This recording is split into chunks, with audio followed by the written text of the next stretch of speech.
Tarte hau Tolosako udalak babesten du. Bueno, txalde honden hori, uste dut gaur honintzalasak ezingo dula osoko bilkurera etorri, beste gainantzekoak hemen gaude, eta ordua da, beraz, Begoña nahi dezunean hasi egingo gera.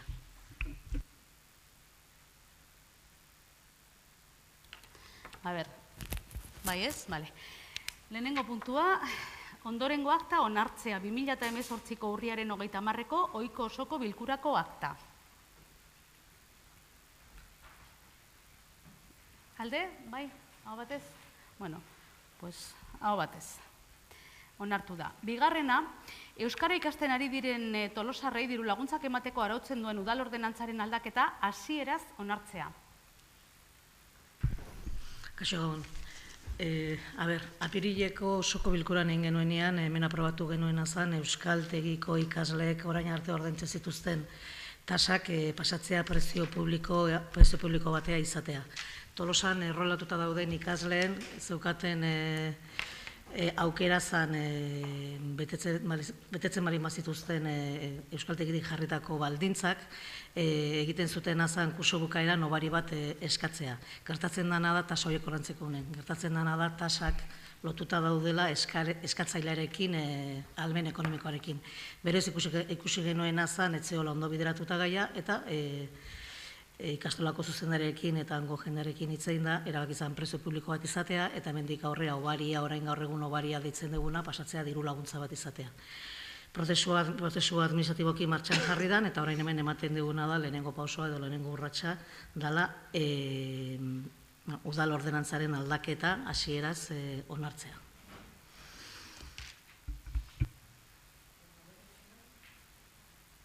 Aldeko botuak? Hau batez, onartu da. Bale, hirugarren puntua, euskararen erabilera normalizatzeko plana 2018-2022, seigarren plangintzaldia onartzea. Bai, bueno, seigarren euskarako erabilera planaren seigarren plangintzaldia da hau. Erabilera plan hau egiteko, udal langileekin bildu dira UEMako ordezkaria eta euskara departamentuko langileak. Aipatu behar da, Tolosako udalarentzat euskara bere jarduera guztietan txertatutako zeharlerro bat dela, eta horregatik 5 ardatz nagusitan oinarritu duela bere plana, garrantzitsuena erabilera izanik. Beraz, helburu nagusienak izango dira. Batetik, zerbitzu hizkuntza, udal instalazioetan, udalak euskara sustatu duela adierazten duten elementuak jarriko ditu agerian, errotolu, ohar, seinale eta gainerako komunikazio orokorretan euskara erabiliko da. Udalaren eta udalaren menpeko erakundeen iragarkietan, publizitatean eta kanpainetan euskara erabiliko da, beti eta baita udalerrian zabaldu beharreko agerietan ere. Udalangileen sortze hizkuntza euskara izango da, bai ahoz eta baita ere idatziz. Bigarren helburu nagusia herritarrekiko harremanak. Herritarrekiko harreman idatzia duenean, harrerako mailan udalak beti izango ditu herritarraren esku euskarazko eta elebietako agiriak. Telefonoz eta aurrez aurrekoan lehenengo hitza euskeraz izango da. Hala ere, kontuan eduki behar da, geroko elkarrizketa ere euskerez izan behar dela, herritarrek espresuki gaztelaniaz egin nahi duela adierazten ez badu. Hirugarrena, barne komunikazioa eta lan tresnak. Udal bileretako hizkuntza nagusia euskara izango da. Lan ordutegiko ahozko harremanei dagokionez, kontutan hartu behar da jendaurreko lanpostuetan, bai leihatilaren beste aldean zein kalean, herritarrari lehenengo hitza euskaraz egin arren, herritarrentzako pisu handia daukala udalangileek beraien artean zein hizkuntzatan hitz egiten duten. Hori dela eta udalangileek euren artean euskaraz hitz egin dezaten sustatuko du udalak. Laugarrena, kanpo harremanak. Euskal Autonomia Erkidegoko zein Nafarroako Foro Komunitateko lurralde esparruan kokatuta dauden beste administrazio publikoekin, naiz erakunde ofizialekin, euskara ofiziala den lurraldeetakoekin behintzat, euskara hutsezko harremanak bultzatuko dira. Haiei zuzendu beharreko dokumentazioan euskara bakarrik erabiliko da eta beraiengandik gutxienez euskaraz jasotzea eskatuko zaie. Bosgarrena, kudeaketa sistema. Udalaren hizkuntza politikaren baitan ordezkari politikoen eginkizuna izango da, udalaren jarduera guztietan hizkuntza irizpideak betetzea eta betearaztea. Udalaren eta beraren erakunde autonomia dunen diru laguntzak esleitzerakoan, kultur, kirol eta isialdi mailakoak batik bat, udalak kontutan izango du diruz lagunduko duen jardueraren hizkuntza. Hori da pixkat plangintzaldiaren edukia laburtuta. Cristian?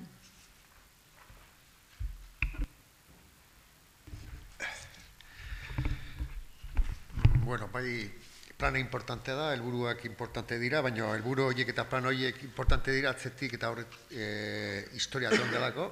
Azken urtetan Tolosako udalean gobernuan egon diren indar guztiek bultzatu dutelako euskara normalizazioa eta euskara erabilera bai zerbitzu eta lan hizkuntza bezala, eta hori nabarmen izan da bekuntza azkeneko bi legegintzalditan, eta arrazoi funtsezko bat egonda eta da udalbatza hau osatzen duen guztiok elebiduna garela.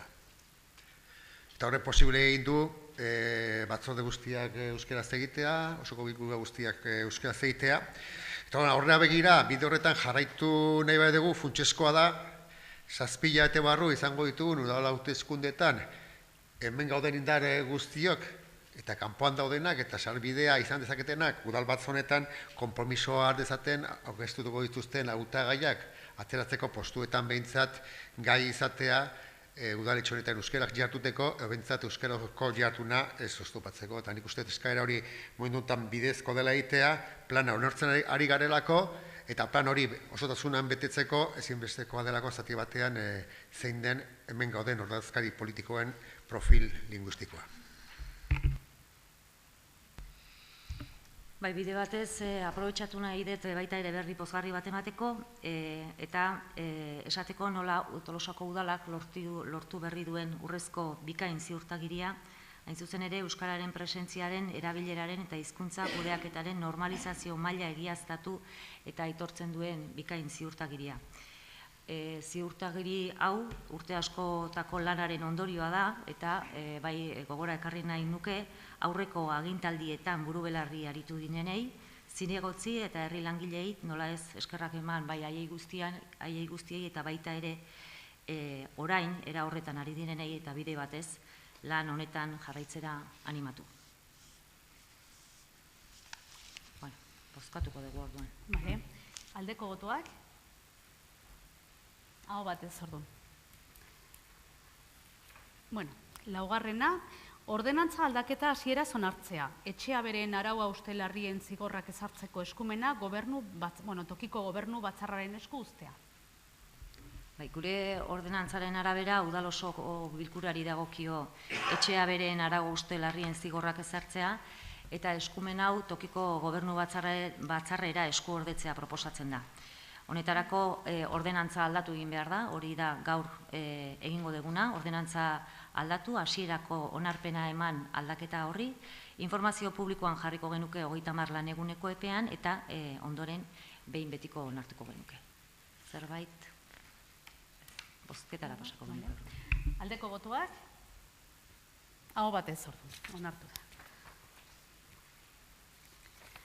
Bosgarrena, Tolosako musika banda elkarteak gaur egun egiten dituen jarduerak Tolosako udalak bere gain hartuko dituenaren berariazko zerbitzuaren aitorpenaren memoriaren onespena.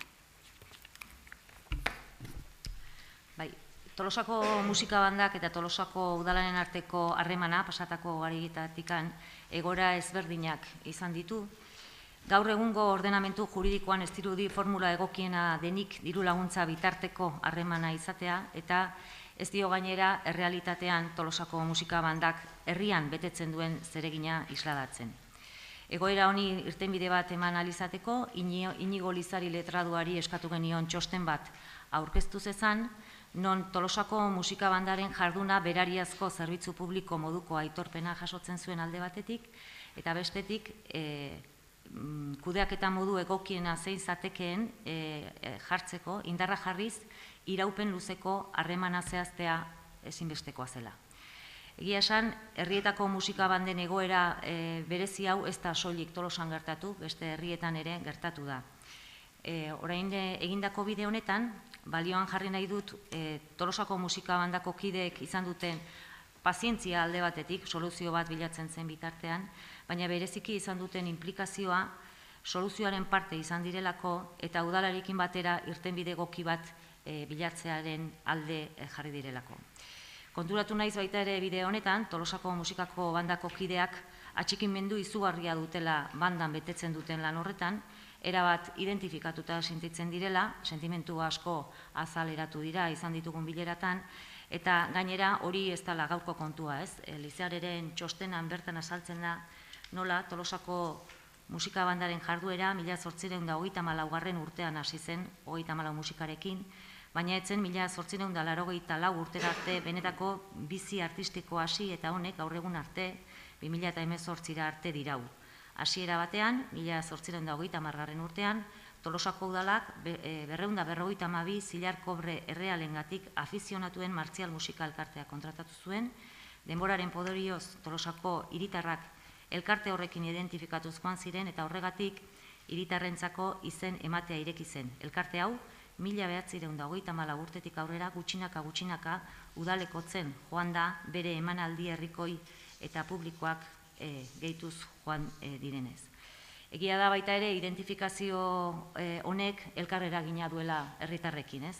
Ez bakarrik musika eskolarekin duen loturagatik, baizik eta teknikarien txostenan azaltzen den bezala, herriko jai nagusietan eta bestelako jai egunetan izan duten esku hartzeagatik, ezinezkoa izango litzake irudikatzea Tolosako inauteriak edo San Juan jaiak adibidez musika bandari gabe, baita ere Tolosaren identitatearen edo nortasunaren parte garrantzitsua den ondare musikalaren zaintza interpretazioarekin, artxiboan, besteak beste, eskuz idatzitako 253 partitura esanguratsu dauzka, Juan Colmenero, Rufo Montilla edo Eduardo Mokoroaren mailako musikariek eginak, eta Tolosako musikarientzako bere doaiak eta prestakuntza garatu eta herritarren aurrean erakusteko tresna izan delako, eta azkenik lehen aipatu da bezala, Tolosa musika eskola bere arrobi bihurtu delako historian zehar. Gaur egun, Tolosako musika bandak osatzen dute 55 kideak, Eduardo Mokoroa musika eskolaren ikasle dira edo izan dira. Beraz, esan dezakegu Tolosako musika banda eta Tolosako udalen arteko harremanean asmoa badala eta berri bat hastea, non merezitako aitortza bat egiten zaion Tolosako musika bandari eta baita ere bere aparte hartzaile eta musikari guztiei. Cristian? Txaldeon, holatz dena esan dezu. Azpimarratzea, bai zerbitzu juridikoak eta Jokin Ansorenak kulturteknikariak eginiko txostenen, oso nabarmen azaltzeala bandaren lotura herri honekin, historia 1834 hasiko litzeke, gaur daño, bitarten aldaketa asko izan dira, eta legeake aldatzen doaz, eta hemen 83 o 85 pleno areto hontan udal banda izatetik, Tolosako musika banda sortzea erabaki izan, eta urte batzuk geroago, hemen gaude legek aldatu india, eta guain bidatu edu nahi izan da beste bide bat, honekin segitzeko, bilatua, ematean ez, kostata, baina azkenen bilatua, zerbitzu juridikok eta bere lana indute, eta 25 urteko aurre begirada baten aurren gaude, hemen digo 25 urtea, auskalo nun gauden denak, bandan ondau eta legek zein izango dian, baina bintzat ondo idatzita gelditu da dila bandaren historia zein dan herri honekiko, eta ze lotura duen herri honekiko. Nik uste, olatzek esan bezala, garrantzitsua da oso, zergatiken, Donostin adibidez, banda bat ez izatea, atentzioa ditzigun bezala, hemen Tolosan izate kategoria ontako banda bat, musika eskolako ikaslentzako, bada, arrobia hori izatea eta referente bat musikalki izatea herri. Orduan, posten geha, azkenen mai gaien hau eukitzea, eta zorion dure bai bandakoi izan duzuen pazientziagatikan eta zuen jarreragatikan. Bestik ez. Aipatu bakarrik gaur pasatzen degula memoria, oinarri juridikoa erabatea esateko, eta hitzarmena beste honen ondoren gauzatuko dela.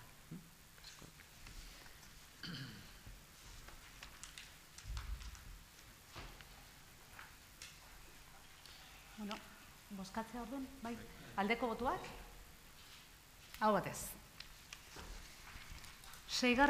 Onartzea kudeaketa gomendioaren hitzarmena Donostiako Musika eta Dantza Eskolaren eta Tolosako Udalaren artekoa lanpoltsak modu bateratuan kudeatzekoa. Hauek musika eta dantza ikastetxeetan erabili daitezen.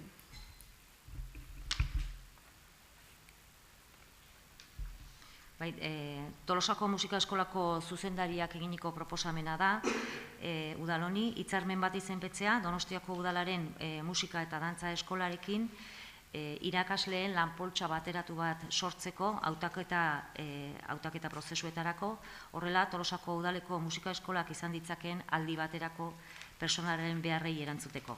Hitzarmenaren klausulak eraskinean daude, ez ditugu irakurriko, beraz ez dakit honen inguruan zerbait aipatu nahi zuten. Ez, orduan bozketara pasako genuke. Aldeko botuak? Aho batez. 7. Musika eskolako irakasleen zuzendaritzako eta idazkaritzako ordu lektiboen gehikuntza onartzea. Bai, atxaldeon. Tolosako Eduardo Mokora Musika Eskolak azkeneko 20 urteetan izan duen evoluzioa nabarmentzekoa izan da. Zorionez, horrela izan da. Eta eskolaz kanpoko jarduerak antolatzen dira kursuan zehar.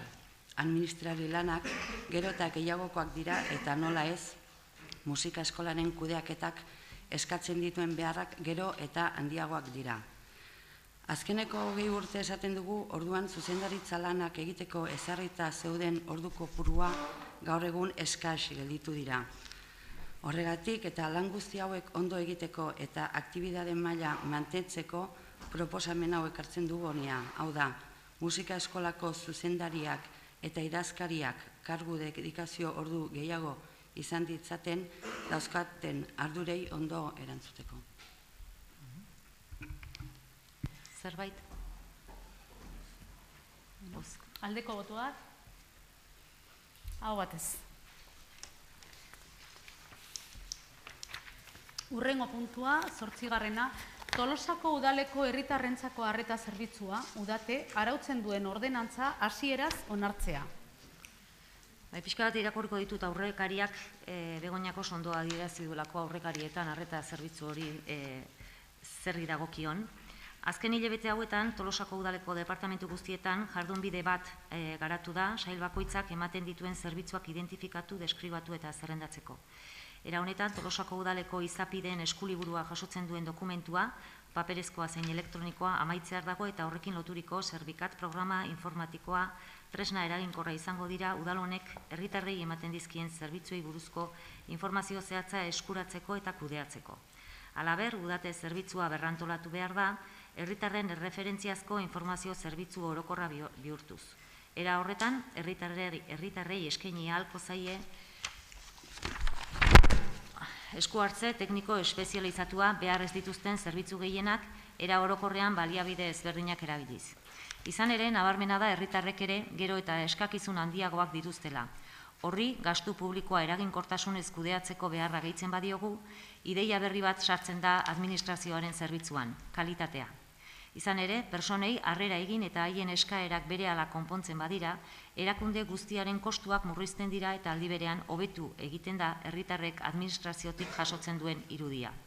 Helburu hori lortu ahal izateko eta bidenabar bere xedea komunitateari eta komunitateak etengabe izaten duen bilakaerari egokitu ahal izateko, Tolosako Udalak zerbitzu publikoko erakunde den aldetik konpromiso bat hartu du tokiko berrikuntza prozesua jarraitzeko. Hortaz, beharrezkoa den hausnarketa tartearen ostean eta dagoeneko Euskal Autonomia Erkidegoan ezarrita dauden hainbat eredu erreferentziatzat harturik, herritarrentzako arreta zerbitzu integrala sortzea proposatzen da. Horrela, udate zerbitzua Tolosako Udalak herritarrei eskaintzen dien erreferentziazko zerbitzua da. Bertan, udal zerbitzu gehienak era integralean eskainiko dira. Beti ere, esku hartze tekniko espezializaturik beharrez bada. Informazioa, tramitazioa eta kudeaketa. Aurrez aurre, telefonoz, telematikoki, posta elektronikoz, naiz sare sozialetan, kasuz kasu. Bertako bulegoak eta zerbitzuak sortu eta diseinatu beharko dira zerbitzu izateko joera eta bokazioa argi dutela, herritarrei Tolosako udalarekiko sarbidea, komunikazioa eta harremana era erosoan emateko moduko zerbitzua izan dadin. Ondorioz, ondokoak dira udate Tolosako udaleko herritarrentzako arreta zerbitzuaren ezaugarriak. Bat, Tolosako udalaren zerbitzua da, hartara ez die herritarren eskaerei erantzungo soilik, ahalik eta arreta zabalena ematen saiatuko da baizik. Bi, dinamikoa izan beharko da, aldakorra, une bakoitzeko eskakizunetara egokituko dena. Hirugarrena, zerbitzu modura eratuta egongo da udal egituran eta bere zeregina herritarrei arreta integrala ematea izango da. Laugarrena, gehien eskatzen diren ohiko tramiteak osatuko dute bere jarduera karta. Ondorengoak dira kudeaketa eta informazio funtzioak betetzen dituen horrelako zerbitzu bat abian jartzeko dakartzan abantailak.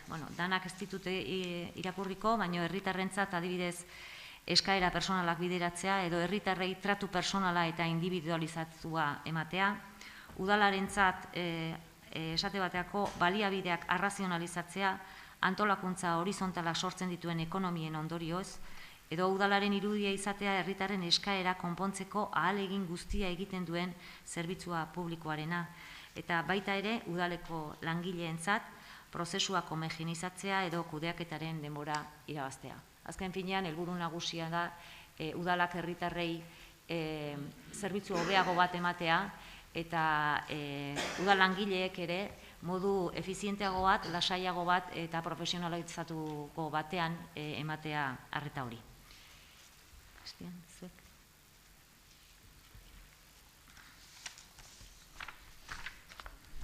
Olatzek oso ondo azaldu du zerbitzuaren garantzia, baina niko azpiena datu nahiko nuke, ezta?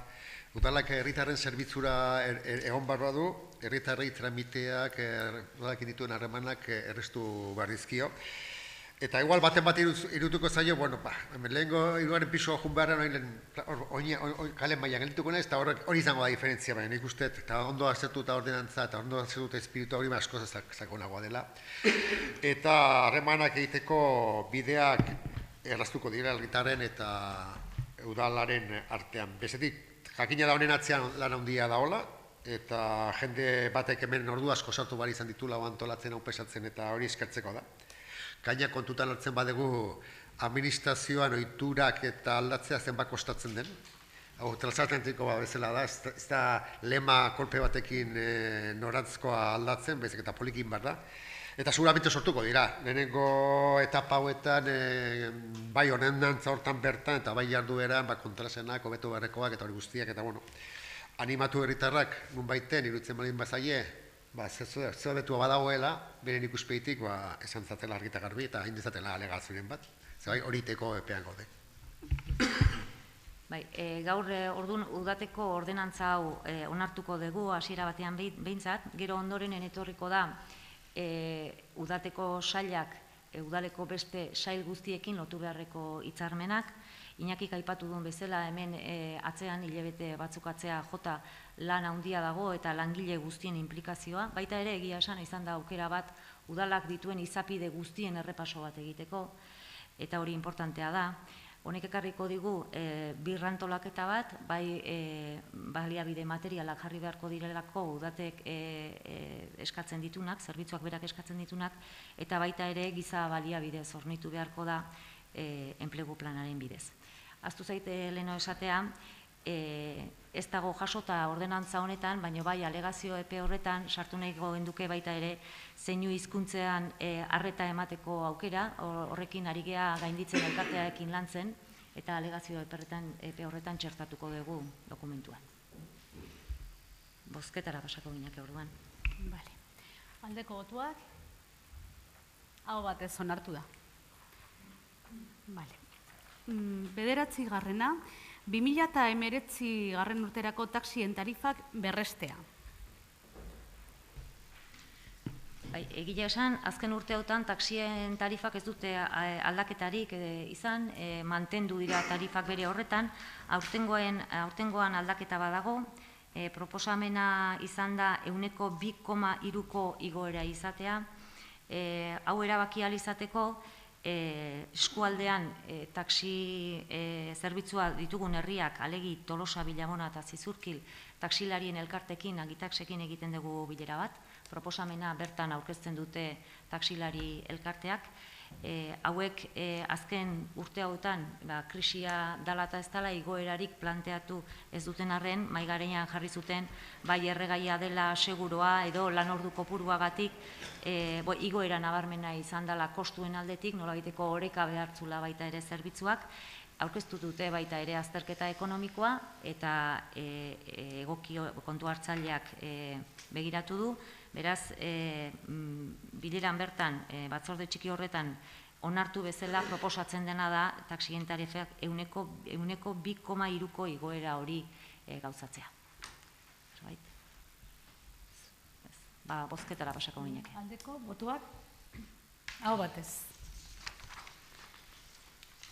10. puntua, eta emendakin bat, jabarin publikoaren erabilera pribatiboari eta aprobetxamendu bereziari dagokion tasen ordenantza fiskalen 2019-rako aldaketaren hasierako onespenari. Emendakin bat. Emendakin horrekin egin nahi duguna da ordenatu pixkat jaietan, bai San Juanetan eta bai inauteritan eta gero baita ere auzoko festeetan jabari publikoaren erabilari dagokion tasa arautzea eta ordenatzea. Orain arte ordaintzen zen prezioa edo tasa ferialarien elkarterekin adostu itezan. Hori zuzendu egin nahi dugu eta azterketa bat egin ondoren egin duguna izan da proposatu bi tarifa desberdin, hemen informazioan edo pasazaizkigune paperetan azaltzen dana, eta bi proposamen horietan dago prezio bat, ordaindu inbarko zana udalarekin lortzen baldin bada adostasun bat, eta prezio bat postuak edo feriantek ordaindu barko zutena adostasun batea adostasunez batea iristen ez bagea. Adostasuna iristeko eskatzen zaiguna da kultur departamentoarekin gehien bat, ikek eta bonoen salneurrien prezioa adostea, baita ere adibidez inauteriaren kasutan San Juan jaietako atrakzioen aurrikuspena baita ere edukitzea, eta noski baimendutako egunak eta ordainketako epeak. Eta proposatzen duguna dau adostea den artean.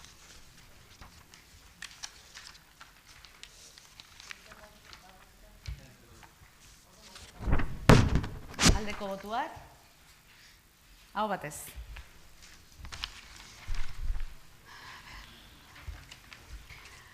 Hamaikagarrena, onartzea Tolargi SL enpresak pabiloia erosteko eskatutako mailegua. Bere garaian lehiaketa bidez alokairuan hartu zuen Tolargik pabiloia Usabalgo poligono industrialean, erosketaren aukerarekin, orain proposatzen dena da erosketa hori gauzatzea, 225.000 euroko mailegu baten bitartez, 15 urtetara eta aukera egokiena, guztietatik aukera egokiena Kutxabankekoa izan da, beraz hori onartzea proposatzen da. Zerbait, zuek? Bozkatu egingo dugu. Aldeko botuak? Hau batez. 12. 2018, ja dekretuak dira bai, 2018/2023, ez, kreditu transferentziak, barkatu ezken, zenbaki guztia daude elkarrekin. 2018/14 kreditu gaikuntzak, 2018/2018 kreditu transferentziak eta 2018/16 kreditu gehigarriak dekretuen jakinarazpena. Hemen daukaguna da, 3 kreditu aldaketa, 14. da kreditu gaikuntza bat, 289.700,84 eurokoa, eta hau da, urtero lanbidetik etortzen zaigun eta zuzentzen zaigun dirua enplegu sustapenerako. 15. kreditu aldaketa da kreditu transferentzizkoa, kasu honetan da 22.324 eurokoa, hemen jaso genituen zian bi eskaera, bat merkataritzat eta beste bat informatikako departamentotik, diru kopuru bat pasatzeko partida batetik bestea, eta 16. kreditu aldaketa da gehigarri modalitateko kreditua, kasu honetan 252.481 eurokoa, finantzazioak erakinetatik etorriko da, Eta hemen dira hainbat departamentu egindako eskaerari aurre egin zaien, eta haietatik hola batzuk aipatzekotan, ogasun batzordean denak aipatu izan zian, brigadako makinak eta arropak, adibidez 1945, 1975, orain dela gutxi hemen plenoaretontan azalpena izana de liburua argitaratzeko beste 30.000 euro, Alberto Letamendiren obra egiteko 7.000 bat euro, jaiotza konpontzeko 9.000 bat euro, Tolosa gurasoen hizkuntzaren ohiturak aztertzeko 13.825 euro, bestelako edo hainbat hornidurak etbide publikotarako 55.000 euro, eta beste gero hainbat gastu txikik azkenean batura 252.491 bat euro osotu arte.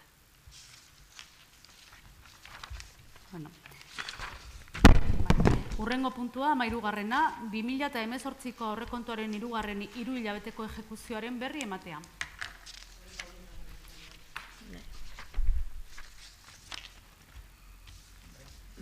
Txaldeon.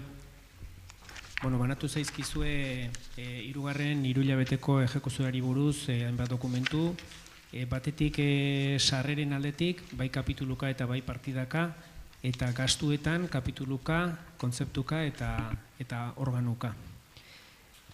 Ez dakit, datu orokor batzuk edo aipatzearren, sarreretan aurreko hasierako aurrekontua 25.181.000 euro ziren, eta irailaren 30 arte onartutako eskubideak ia 20 milioi izan dira. Honek suposatzen du euneko 69,4.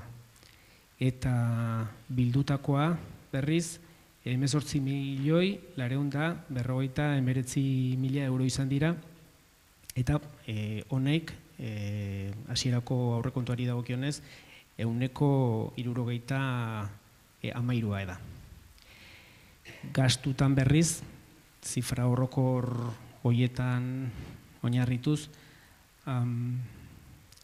hasierako aurrekontua jarriko genduke izandako kreditu aldaketekin, behin betiko aurrekontua 27.357.000 euro dira, eta hoietatik baimendu eta egin diren atxikipenak kontutan hartuta, ejekuzio maila euneko 79 izan da.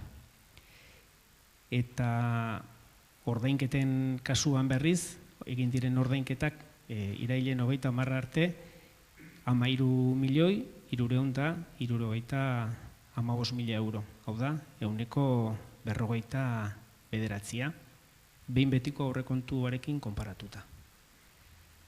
Ez dakit, nahi baldin badezue zargintezke igual beste detailetan edo zehaztasunetan, baina orokorrean hori da ejekuzio maila.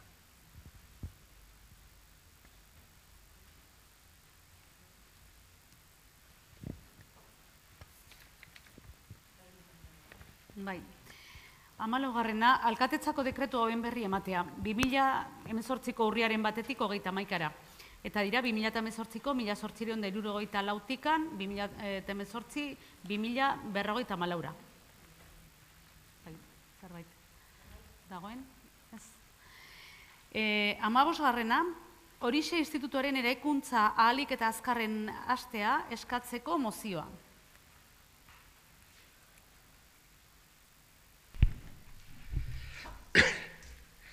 Horixe institutuaren eraikuntza ahalik eta azkarren hastea eskatzeko mozioa. Tolosako Horixe institutuaren eraikinak bertan eskolak emateko baldintzak minimoak ez dituela betetzen gauza jakina da.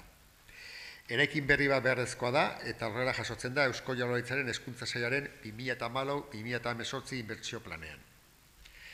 Eraikin berria oraingoa dagoen tokian bertan egingo da.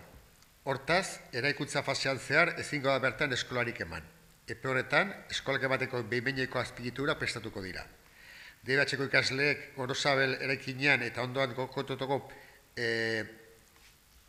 modulo fabrikatuetan jasoko dituzte eskolak, eta batxillergokoek paper eskolan eta ondoan kokatuko diren modulo aurre fabrikatuetan.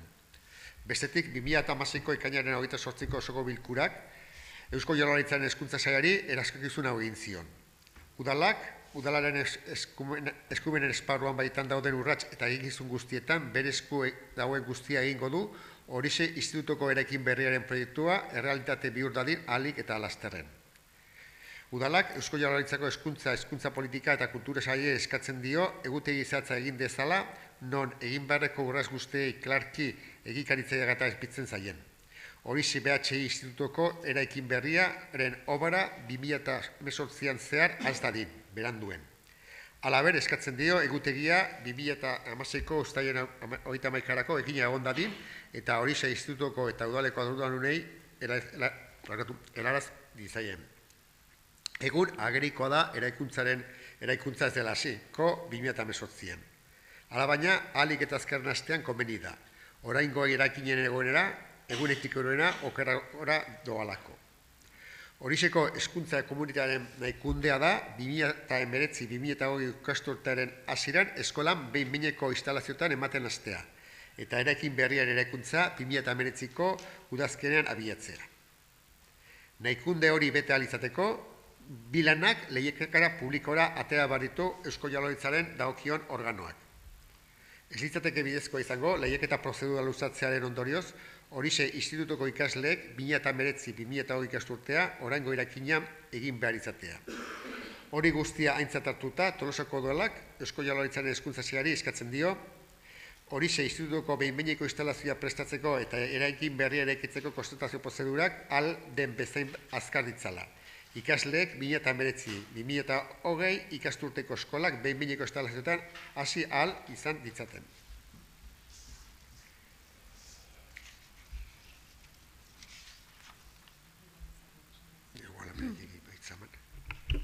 Bai, bueno, horixe institutoko zuzendaritzakoak osoko bilkuran bertan daude, da agian beraiei emango diegu hitza lehenik eta behin. Mikrofonoa gerturatuko bazenieten.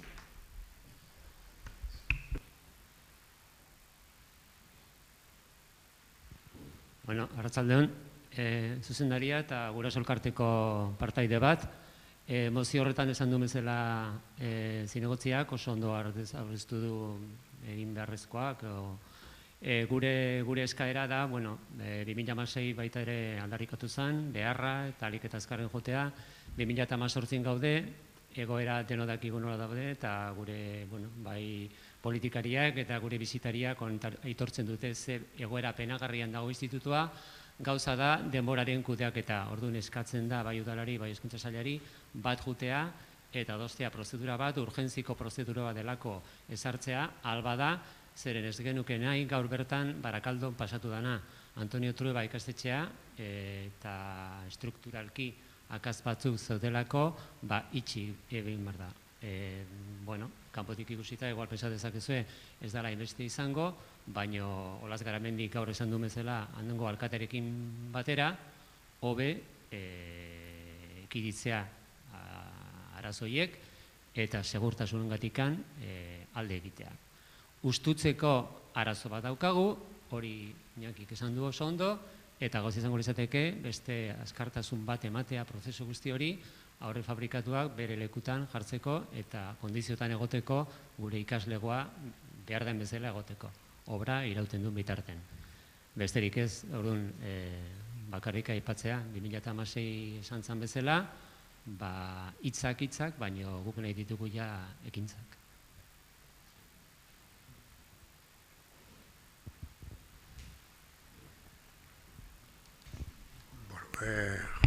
Jose Rakar gutzi duzen den hezkuntza komunitatearen asmoa, helburua eta gure iritzia da ahalegik handiena egin behar degula. Bada kontratazio espedienteak askartzeko modu bat, are gehiago badakigunean orain kontratazio espedienteen atasko badagola, kontratazio lege berriak hartzen dituen arazo guztiekin, eta hori da premiazko prozedura bat abiatzea. Premiazko prozedura hori abiatzeko baldintza batzuk bete behar dira, premia hori justifikatu behar da, eta justifikatu beharko litzake eraikinen egoera txarrean, ez da? Hortalako teknikari batek egin behar du txostena, hezkuntza sailaren teknikariak printzipioz baina bai eskatuko geniokola odari ikusiko balik hezkuntza sailak urrats hori behar bezain eskare ematen ez duela, baina udal teknikaren bidez egin ditekeen txosten hori. Ze okerez bagaude, larritasun hori nolabait abian jartzeko herriko alkatea dauka azken hitza, ejekuzio agindu baten bidez. Teknikarien txostenak horrela eskatuko balu, beti ere. Orduan, badakigu hezkuntza sailak 1000 arazo esango ditula, eta gaur hortik aurrera bat gehiago eta oso ondia, eta gauza hauek berentzako esango duten lehentasuna, segurenik udalarentzako arazonek lehentasun handiagoa dauka, eta ikusiko balitz hezkuntza sailak luzatu iten dela, igual udaletxe honek ahaleginen barko luke. Bizian presioa eginez, eta gero bere baliabide propioa jarrita. Bueno, egia da Jaurlaritzak bere aurrekontuetan ja jasota daukala eraikin berriaren aurreikuspen hori egina duela. Legealdi honetan nik uste dut erabat lanean gabiltzala, elkar lanean bai Horixe Institutoko zuzendaritza, bai guraso ordezkariak eta hezkuntza delegazioarekin batera. Izan ditugu bilera Jaurlaritzan bertan, orain gutxi egon ginean elkarrekin danak hezkuntza delegaritzan. Eta asmoa, hemen behin da berriz azaldudan bezala, da ahalik eta bizkorren ikasleak eraikuntza zaharretik atera eta behin-behingoz beste azpiegituretan kokatzeko, ezta? Aipatu da urgentziazko prozedura, izan ere urgentziazko prozedura horren berri eman ziguten delegaritzan, izan genduen bilera horretan, bertako teknikariak gainera, eta egia da hori gauzatu alizateko eta agindu hori emateko udalak erabat justifikatutako txostena beharko gendukela. Beti izan da Tolosako udala bide lagun, legealdi guztien, eta konpromisoa lehen izan genduen bezala, berresten dugu, gure esku dagoen guztia, egitea ahalik eta egokien egiteko kudeaketa guztia. Bozkatu egingo dugu. Aldeko botuak, hau batez onartu da. 16. puntua, 2018ko Euskararen nazioarteko egunerako adierazpen instituzionala. Euskeran. Bai, 16. eta 17. puntua, bi adierazpen instituzionalak dira, bat Euskararen nazioarteko egunekoa, abenduaren 3koa, eta bestea emakumeenganako indarkeriaren kontrako nazioarteko eguna. Bi adierazpenak, bigarren hau azaroak 25koa, azaroko osoko bilkura abendura nola atzeratu zaigun, bi data hauek pasata daude, mozioak publikoki prentsaurreko baten bidez irakurri genituen, 3 alderdiak, beraz ez ditugu berriz irakurriko, gehiagizkoa litzatekelako, eta zuzenean bozketara pasako gineke. Ze bozkatuko ez zuen, 2 puntu elkarrekin edo banan-banan? Esan zuek, Banan-banan.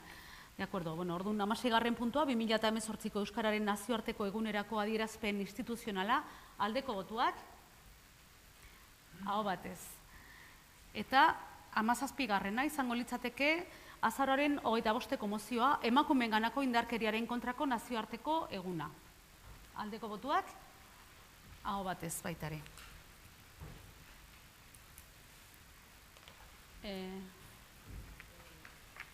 Zara ez dute, lehen da bizi beste puntua galde eta eskaretara pasatu horretik, edo? Egingo dugu aurkeztutako idatzia lehenengo eta amaieran galdera erreguak, bai? Bai. Da puntu bat gai zerrendatik kanpo dagoela, horregatik aurretik bozkatu beharko litzateke gaiaren premiatasuna eta gehiengo absolutuz onartu beharko litzateke eta horren ondoren gaia beha. Premiatasunari dagokionez idatziak sarrera erregistroa du azaroaren 28an, beraz gaizerrendan barruan beharko litzateke, eta ez da sartu barne iritsi delako alkatetzara beranduago, gaizerrendaia osatuta zegoenen, ez beste arrazoiengatik eta pentsatu dugu nola asmoa herritarren hauen asmoa zen osoko bilkuran sartzea, sartzearen eta garaiz sartu zutelako, sartzaren arrazoi nahikoa dela. Bozkatu da? Hau batez. Premiatasuna. Bai, irakurriko dut. Oriol Junquerasekiko elkartasuna. Kataluniatik Tolosara bisitari asko etortzen zaizkigu gure herriaz gozatzera. Bestalde, harreman historikoak egon dira tolosarren eta katalanen artean kulturaren esparruan zein beste batzuetan. Harreman horien testu inguruan koka daiteke aspalditik urtero gure herrira Oriol Junqueras jauna Generalitatearen lehendakari ordea etorri izana. 2018an utxe egin du, ez da etorri, ez bere borondatez, baizik eta akusazio zentzugabe bat medio preso delako. Oriolen bekatua herritarrei hitza ematea besterik ez da izan, demokrazia aplikatu nahi izatea hain justu. Iruditzen zaigu, Tolosar bezala, ezin dugula isilik gelditu egoera horren aurrean.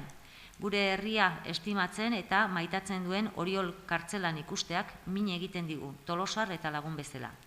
Tolosarrok Orioli gure elkartasuna adieraztea ezinbestekoa dela uste dugu. Oriolek kalean behar du egon, Espainiako justizia zegozten dizkion kargu horiek guztietatik garbi gainera. Demokrazian sakontzea ezin duelako inoiz delitu izan.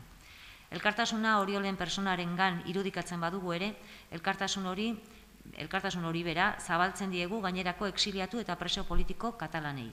Horregatik guztiagatik, Tolosaldeko herritar moduan, Tolosako udalbatzari eskatzen diogu honor dezala osoko bilkuran. Bat, Oriol Junqueras jaunari Tolosako herriaren elkartasuna eta errespetua adieraztea, azpimarratuz beragan irudikatzen dugula gainerako preso politiko eta exiliatuekiko elkartasuna. Bi, bat egiten duela Tolosarren nahiarekin eta espero duela Oriol gure artean berriz ere bisitari izatea ahalik eta eperik motzenean eta kargu guztietatik libre. Tolosaldeko lagun taldearen izenean, sinatzaldiak Izaskun Apezetxea Zinkunegi, Iñaki Urkixar Zubeltzu, Jon Gotzon Gurutxaga Ugalde, Idoia Urkola Astiasaran, Lourdes Pikasarri Esnaola, Jose Luis Agirrezabala Izpurua eta Anaje Urkola Astiasaran. Cristian. Bueno, arratsaldeon. Olatzek idatzi du, irakurri du nahi ezpena zenbait herritarrek sartutako idatzia da.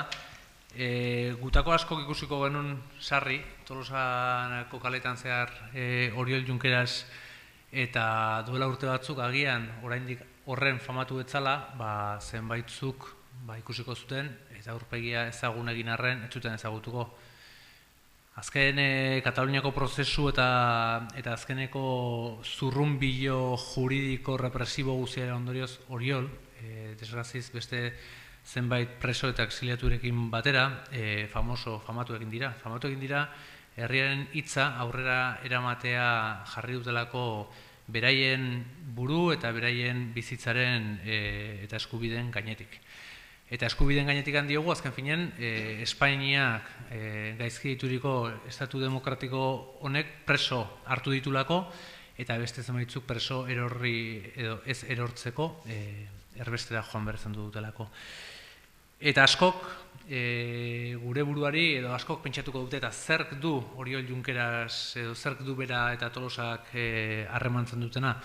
Sinatzaileen artean badira batzuk aspaldi-handik ezagutzen dutenak, eta kasuan batek, oraindik aurre edo nerabe etxo batzala 15 urterekin ezagutuzun udako kanpaleku batzutan, mutiko bat 15 urtekoa Euskal Herriarekin maiteminduta zegoena, katalandarra bera, eta hor harreman hortatikan eta zi hortatikan urtero etortzen hasi zen, eta bereko harria berarekin batera etortzen hasi ziren Tolosara, Tolosarrak Kataluniara, eta tartean zegonetako bat Oriol berazan, eta Oriol oraindikan era bezala urteetako harreman poderioz lagun egin dira. Bi herrien, Katalunia eta Euskal Herrian arteko harremana sarri esan dugu handia dala, sakona dala, eta berdinetikan berdinerako elkartasun keinuak sarri egiten direla, eta elkartasun keinu guzti hauek oinarrian pertsonen arteko harremana dituzte. Pertsonen arteko harreman zintzoak, maitasun harremanak eta laguntasun harreman sakonak. Eta hau da Oriol Tolosarekin lotzen duna, eta horregatikan, hemendikan, zer gutxiago elkartasun keinu hoi gaur berarekin izatea baino. Horregatikan, argita garbi mozio hau babestuko dugu, honekin batea, 3. puntua falta dela iruditzen zaigu guri, izango litzakela Oriol berari espetxean dagoen neurrian jakinaraztea mozio hau onartu izan dela nun eta Tolosan, nun eta inauterietako bezperan, kaldererotan sarri eta sarri hemengo kaleetan salto egin duen herriak hartzen duela erabaki hau, eta zentzu hortan gure elkartasun guztia bai berari, bai preso dauden bere kidei, eta baita erbesteratu behar izan duten beste generalitateko kide guztieri, ezta? Kataluniarekin gaudela aldarrikatu izan dugu sarri, eta gaur Oriol eta preso dauden beste guztiekin ere gaudela adieraziko genuke. Eta 3. puntu hori txiki, hau da, espetxera iritsi dadia mezu hau, modu batean edo bestean. Bai, Ibaiek esaten izan bezala ez da lehenengo aldia, Kataluniako egoeraren inguruan hitz egiten duguna hemen osoko bilkuran, eta egokia eta arrazoizkoa dela pentsatzen dugulako guk ere aldeko bozka emango diogu idatziari. Batetik, pentsatzen dugulako gatazka politikoei irtenbide demokratikoa eman behar zaiela, horren aldekoak gara. Soberanismoa ere gatazka demokratikoan mantendu beharko litzatekela. Gure iritziz, bide judizialak eta impulso politikoak estatuko fiskaltzaren bidez ezin du oztopatu herritarren eta agintari politikoen adierazpen askatasuna.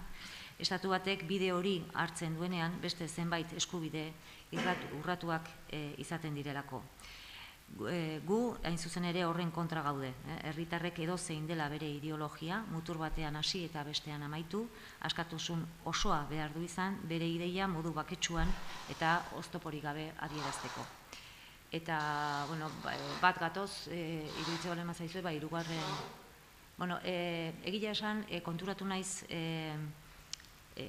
idatzi hau sartu duten herritarrak ez daudela bertan, eta aurkezpena egin dugun momentuan konturatu naiz gai zerrenda nola ez dan etorri agian ez dutela jakin bazekiten. Eskatuko diegu baimena, beraien idatzian beste puntu hori sartzeko, eta horrela balitz, bani ere bidaltzearen aldeko izango nintzateke. Puntuaren idaz lan zehatzaz izango litzateke jakinaraztea bera espetxeratuta dagoen, Ez, bidaltzea. Idatziri berari helaraztea. Jakin bezan onartu dela.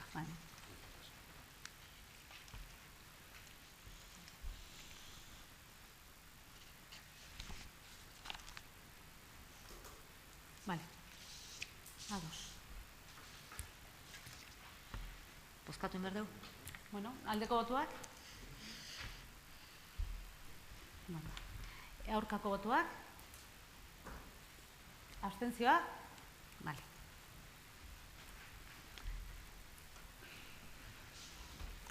Hau batez ez, gehiengo absolutuz onartu da. 18. galderak eta eskaerak.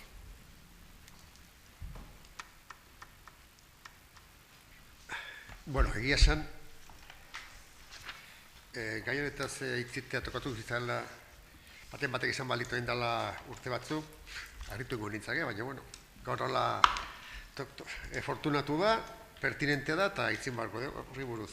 Kontua da, gaina horri buruz deno hitzin dugu ez da, etxea beren ara ustez larrien zigorrak eta horri guztia dela eta hori ze institutu da zere hitzin dugu. Kontua joan den azten, etorri zirela hori ze institutora, bi legebiltzarkide goera esagutzea eta kotxea Hankare Ferriko aparkaleko hartan utzi zuten eta elkarrekin juinak kafe bat hartzea Larramendi auzoko kafetegi batea. Eta tartean 3-4 txakurkak saltatu behar izan genitun. Eta legebiltzarkide bitako batek esan zuen, ze demontek ekertatzen da Tolosan txakurkakekin.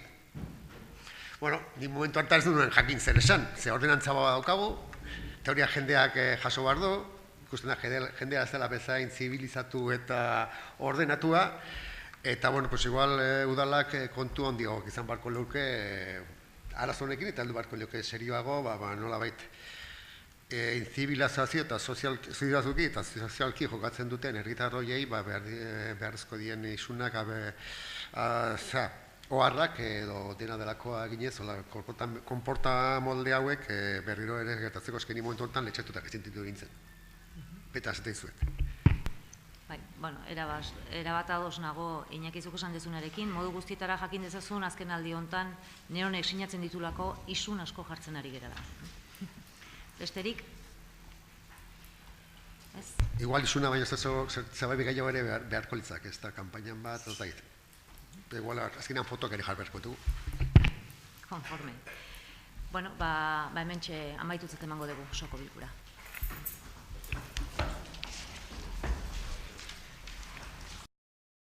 Tarte hau Tolosako udalak babestu du.